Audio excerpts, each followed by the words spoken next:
Once you feel your core is getting stronger, we can move to a more advanced exercise. This is called a Pallof press.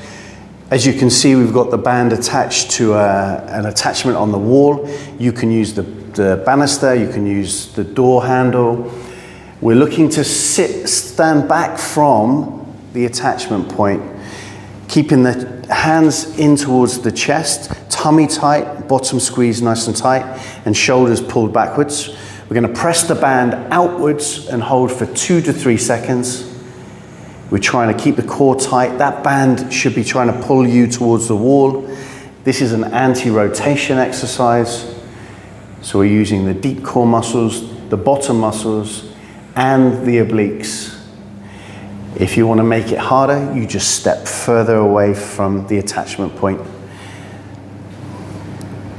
You can also hold for a touch longer, maximum 5 seconds. And we're looking at 3 to 5 seconds times 10 reps, 3 sets per side.